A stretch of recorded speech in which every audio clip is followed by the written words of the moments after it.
오늘은 지난 7월 군산에서 발생한 금은방 절도 사건을 주목해 보겠습니다. 금은방 출입문을 깨고 들어가는 대담한 범행.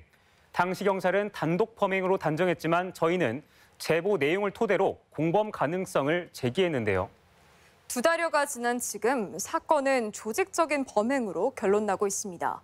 범행을 실행에 옮긴 금은방 절도범 뒤에는 당시 범행을 지시하고 조력자 역할을 분담한 공범들이 있었다는 건데요. 먼저 사건의 전모를 정자영 기자가 취재했습니다. 지난 7월 군산의 한 금은방의 출입문을 부수고 들어가 귀금속을 훔친 19살 정모 씨. 정 씨는 사건 당일 경찰에 검거돼 구속 기소됐고 재판을 받고 있습니다. 정 씨는 앞서 대전에서도 같은 수법으로 금은방을 터는 등 2주 사이 대전과 충남 일대를 포함해 모두 5곳의 금은방에서 1억 원 상당의 귀금속을 훔친 것으로 드러났습니다.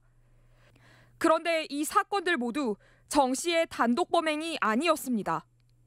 대전 경찰에 따르면 대전 사건의 경우 10대와 20대 초반 14명이 함께 벌인 조직적인 범죄였습니다. 대전 중부경찰서는 지난 15일 수사 결과를 발표하고 14명의 공범과 작물을 사들인 4명의 금은방 업주를 검거했다고 밝혔습니다.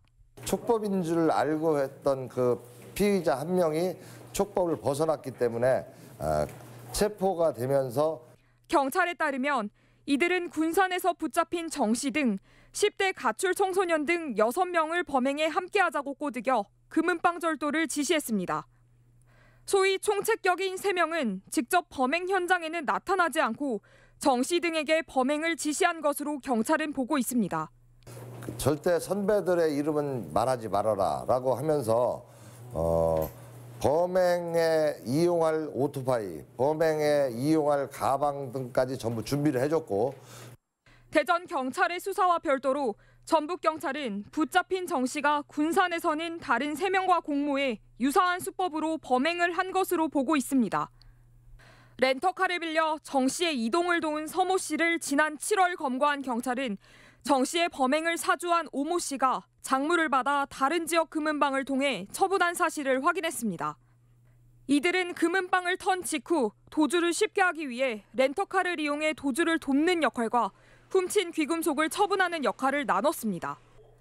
작물은 다른 지역 금은방에서 처분하는 방법으로 동선을 옮겨다니며 수사망을 피했고 연락은 증거인멸이 쉬운 텔레그램을 이용했다는 진술도 나왔습니다. 경찰은 도주 중인 2명에 대해 체포영장을 발부받아 2달째 추적을 이어가고 있습니다. MBC 뉴스 정자영입니다.